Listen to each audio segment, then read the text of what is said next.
इस कहानी की शुरुआत में ये दिखाते हैं कि नासा के कुछ एस्ट्रोनॉट्स जो कि मार्स पर यानी कि मंगल ग्रह पर हैं और वो वहां पर अपने मिशन पर हैं। ये सब के सब एस्ट्रोनॉट्स यहाँ पर मिट्टी के सैंपल्स ले रहे होते हैं। तभी उन्हें इंफॉर्मेशन मिलती है कि यहाँ पर एक बहुत बड़ा तूफान आने वाला है और उन सबको अब अपने मिशन को रद्द करना है और जितनी जल्दी हो सके उन्हें अपने फ्लाइंग ऑब्जेक्ट तक पहुंचना है। और अब ये सब के सब अपने फ्लाइंग ऑब्जेक्ट की तरफ बढ़ रहे होते हैं। तभी मार्क वॉटनी जो कि एक एस्ट्रोनॉट और एक बॉटनिस्ट हैं, उनसे कुछ चीज टकराती है और वो उस तूफान में खो जाते हैं। हालांकि इनकी जो कमांडर होती है वो उसे ढूंढने की बहुत कोशिश करती है, लेकिन मार्क वॉटनी का कुछ भी पता नहीं चलता और ना ही उनसे कोई संपर्क हो रहा होता है और इन्हें लगता है कि मार्क वॉटनी अब इस दुनिया में नहीं रहे और ये सब अपने फ्लाइंग ऑब्जेक्ट पर आकर वहां से निकल जाते हैं। लेकिन जब मार्स पर तूफान शांत होता है तो वहां पर ये दिखाते कि मार्क वॉटनी अभी भी जिंदा है और उन्हीं के इक्विपमेंट्स में से एक रॉड उसके शरीर में उसके पेट में चली गई है, जिससे उसे बहुत दर्द हो रहा होता है।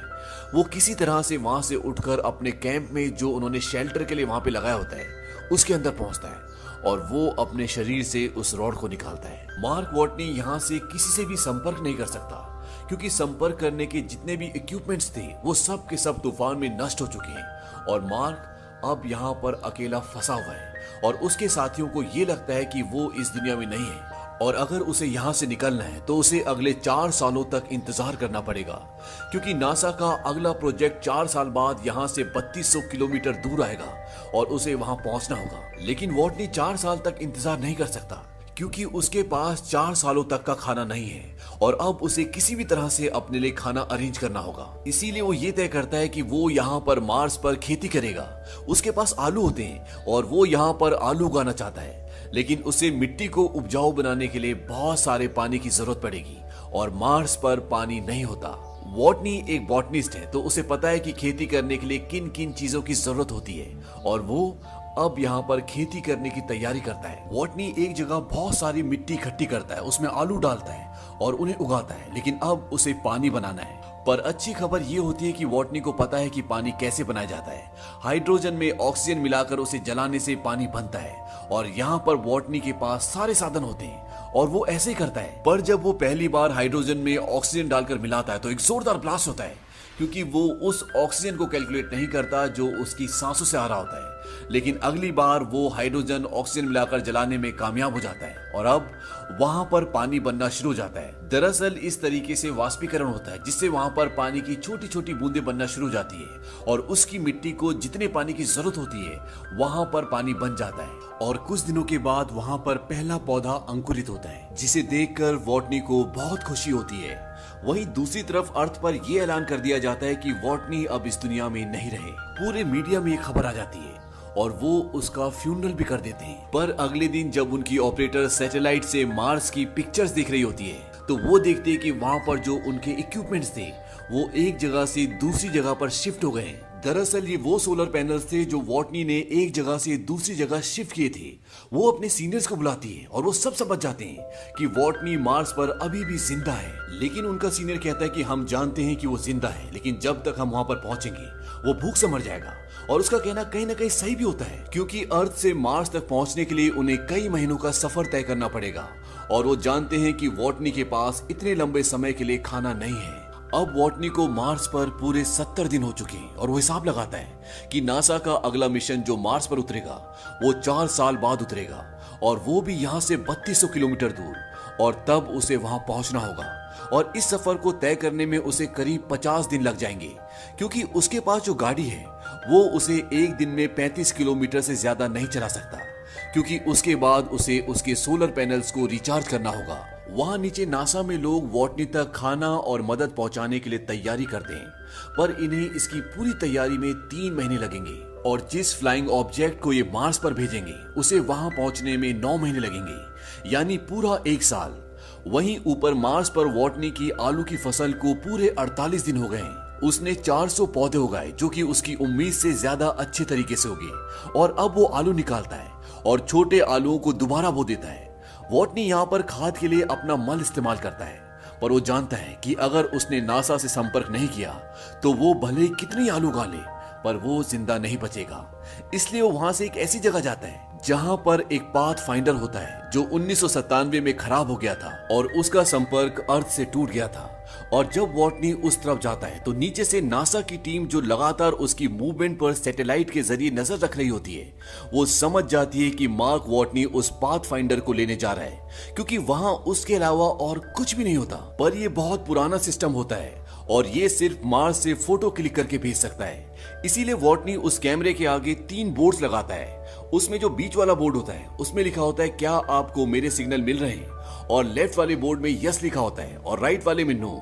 और नासा नीचे से उस पाथ फाइंडर के कैमरे को यस की तरफ मूव कर दें और वॉटनी समझ जाता है कि वो मुझे देख रहे हैं और इस बात से उसे बहुत खुशी होती है। और इसके बाद वॉटनी उनसे बात करने के लिए कोड्स का इस्तेमाल करता है और अब ये आपस में मैसेजेस के थ्रू बात कर सकते हैं। और नासा से उसे मैसेज भेजा जाता है कि तुम्हारे लिए खाना और जरूरी सामान भिजवा रहे हैं।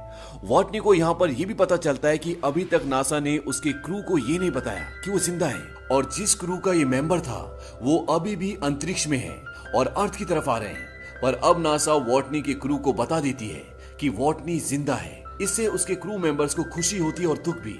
उन्हें दुख इसलिए होता है कि वो वॉटनी को वहां अकेला छोड़ाए, पर अब वो कुछ नहीं कर सकते। अब जब मार्स पर सब कुछ ठीक ठीक चल रहा होता है, तभी एक दिन उस जगह जहां पर उसने आलू उगाए हैं वहां पर एक ब्लास्ट होता है और उसकी सारी फसलें खराब हो जाती है।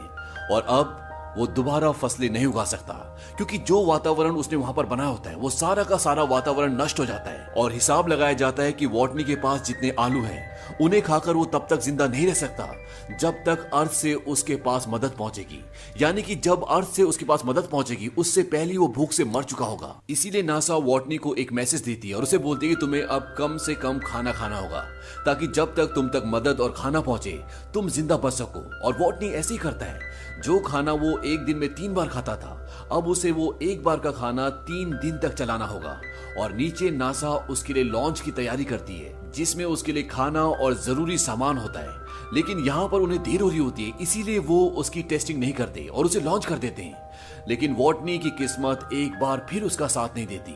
लॉन्च होने के बाद रॉकेट आसमान में ब्लास्ट हो जाता है और इस बात से सबके सब डिसअपॉइंट हो जाते हैं, क्योंकि अब वॉटनी नहीं बच सकता। उसके पास खाना नहीं है, उसके पास कोई मदद नहीं पहुंचा सकता। और जब वॉटनी को पता चलता है कि लॉन्च फेल हो गया तो वो टूट जाता है और वो नासा को एक मैसेज करता है। उसमें लिखा होता है कि मेरे माँ बाप तक ये संदेश जरूर पहुंचाना।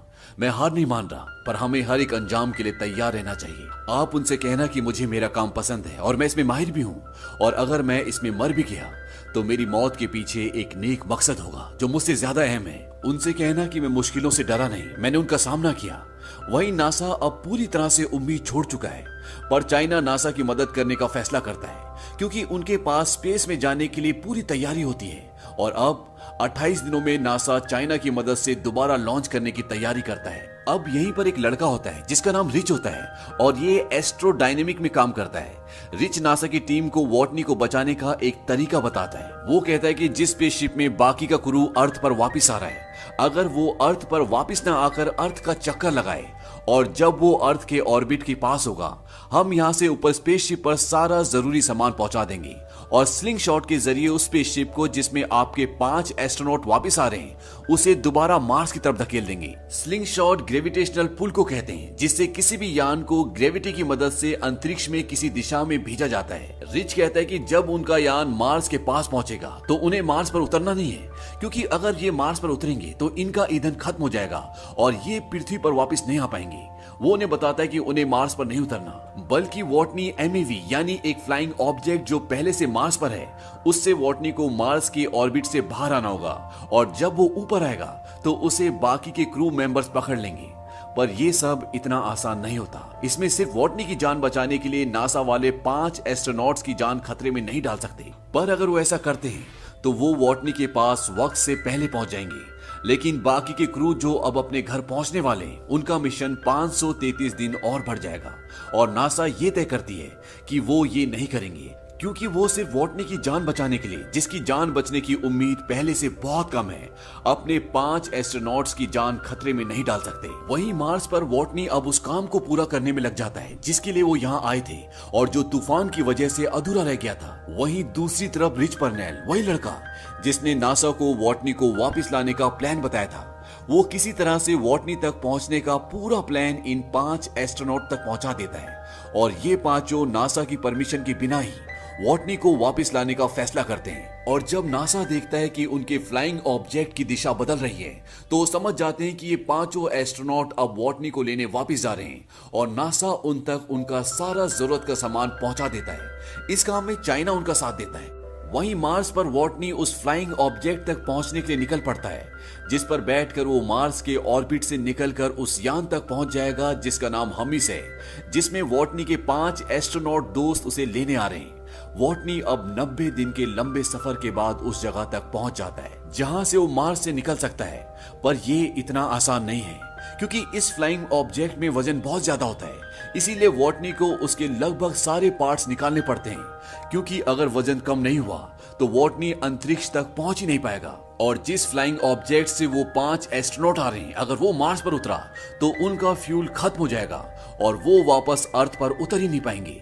इसीलिए वॉटनी को अपने फ्लाइंग ऑब्जेक्ट से 5000 किलो कम करना होगा और वॉटनी को अपने फ्लाइंग ऑब्जेक्ट से सभी सामान को उतार कर बाहर फेंकना पड़ता है। और अब वॉटनी एक ऐसे फ्लाइंग ऑब्जेक्ट से अंतरिक्ष में जाएगा जिससे अंतरिक्ष तक पहुंचना बहुत मुश्किल है, पर वॉटनी को ऐसा करना पड़ता है।